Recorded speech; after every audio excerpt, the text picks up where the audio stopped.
Hello everyone. I just wanna vlog my on how to change the catheter of my father po. And gabi na ngayon, so kailangan ko ng ilaw na malakas. And ito na siya ngayon. It's the 7th day again mula nung last na pinalitan ko, and kailangan every 7 days siyang papalitan. So kailangan ko munang isuot ang aking gloves para linisan ang private part niya. Kasi kailangan siyang malinisan every time napapalitan, kasi para iwas sa infection. I have to do it with the water.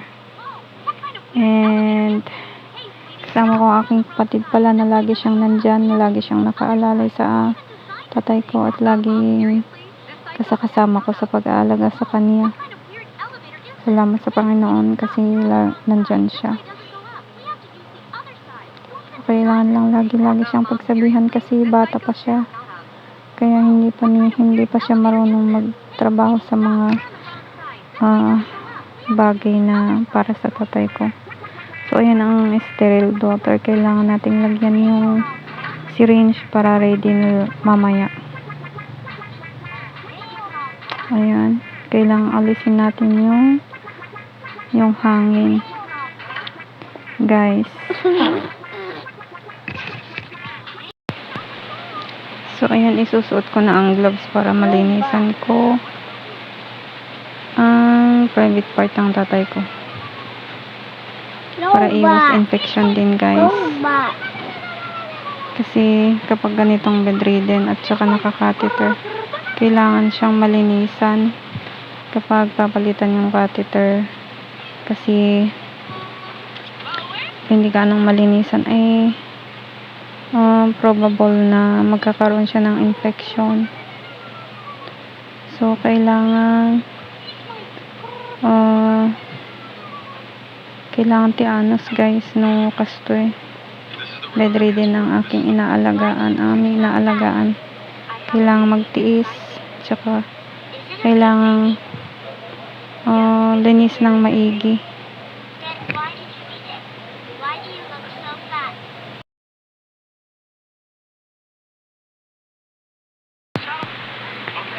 For years na siyang ganyan, guys. 4 years na siyang nakahiga lang.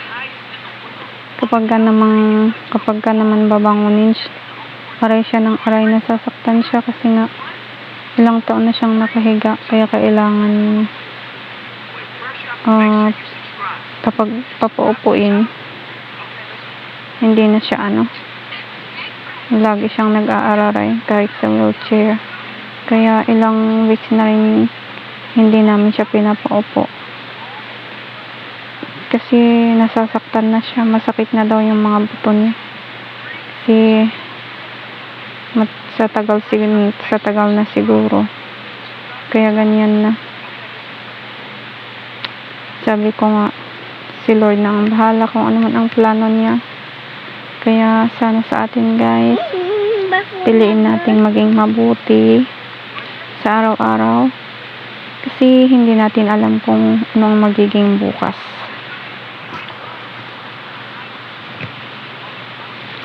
Ayan, tapos na.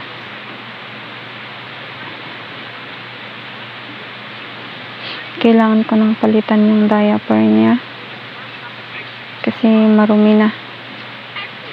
At nakita ko na tumaes siya. Rocky. Kailangan ko na namang linisan. Kailangan na naman namin siyang linisan. Ayun yung kapatid ko na laging nandyan. Salamat sa Panginoon kasi kahit bata yan ay marunong na ang tumulong. Marunong na siya.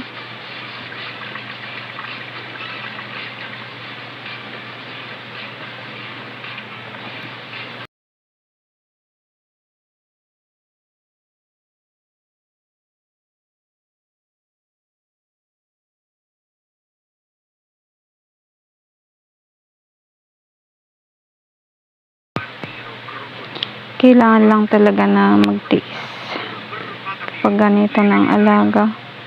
Binaba ko muna siya, plinat ko muna siya kasi kailangan naka-flat siya kapag ilalagay yung catheter. So nakita ko may tae siya, kailangan namin linisan ng maigi. Yaks, kasi babaho yun Happen. That's Lola baby. Kailangan What do that? not touch anak. I put something in there because they will gonna see the butt of your lolo. Yes, kailangan namin siyang go anuhin. up. Salamat talaga sa kapatid ko kasi siya yung nung nadisgrasya ang tatay namin, siya na yung laging nandyan sa kanya. Kahit minsan napapagod na siya. Kako nga ang bata-bata pa niya, pero ayan, kailangan siyang matrain na ganyan kasi wala akong magagawa. Wala kami magagawa. Ito na siguro ang kapalaran ng tatay ko. Kaya lagi ko sinasabi sa kanya na sorry sa boses ko, medyo hindi na malakas kasi gabi na dito sa amin. And kailangan kong mag-voice over para pa maintindihan niyo ang aming mga ginagawa. Ayan, na ilagay na namin ang diaper niya, kapapalit nga namin kasi nga tumae siya. So kailangan namin i-prepare yung insertion ng catheter niya.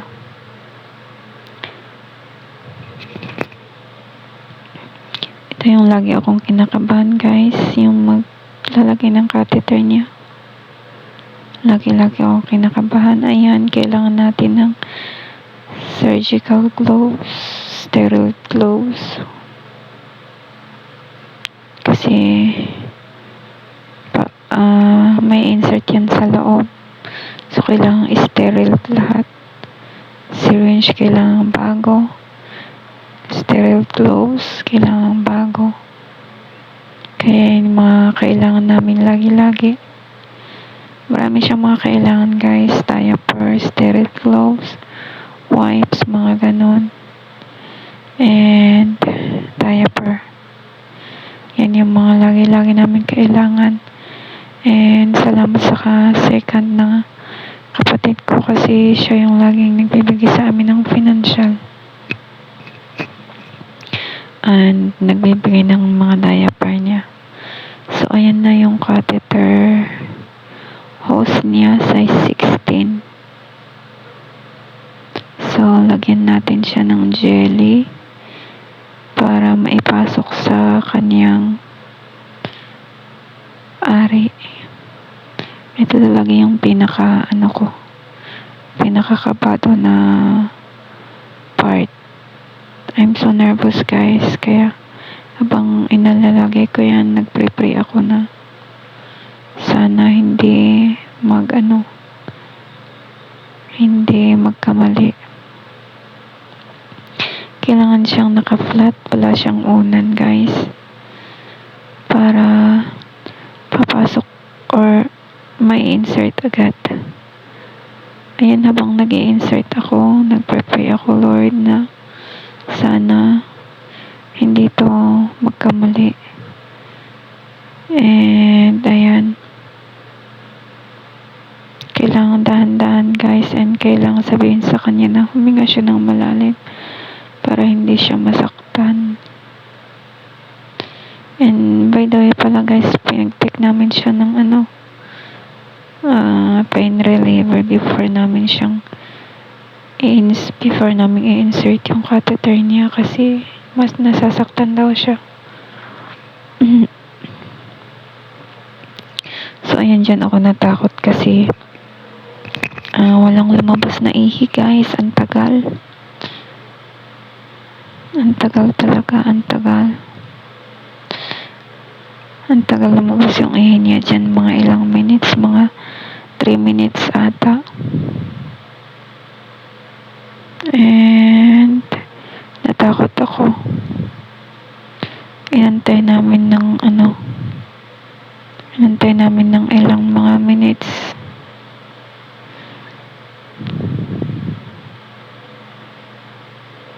Kaya medyo matagal na medyo matagal lumabas yung ihi niya dyan.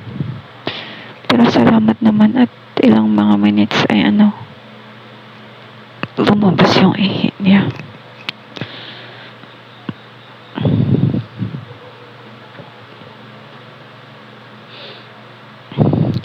Salamat guys sa laging panonood sa mga videos ko.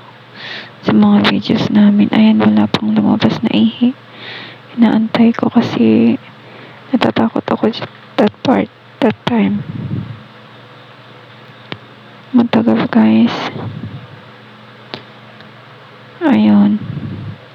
So, ngayong lumabas na yung ihi niya, kailangan na namin ilagay yung i-inject yung sterile water para sa balon niya sa loob. May balon kasi yung catheter bag sa loob para hindi siya basta-basta naaalis. I mean yung catheter tube. Ano bang tawag dun? Sa ini-insert ko, meron siyang balon sa loob para hindi siya basta-basta maalis or mahuhulog. So, salamat sa mga laging nanonood sa mga videos ko dito sa YouTube. And, manood po kayo lagi and share din po ninyo para ma-monetize na po ako. And, salamat sa mga new followers ko.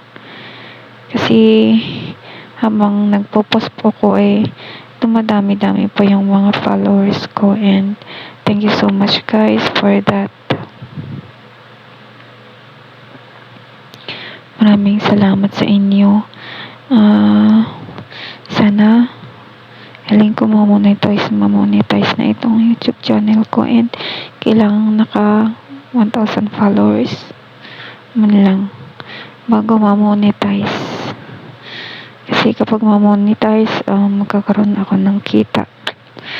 Sana may kita na. I mean, sana meron ng sana na-monetize na.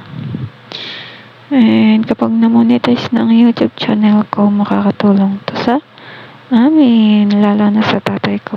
And thank you so much guys for always watching. At ayan, tapos na. Nilalagay na namin yung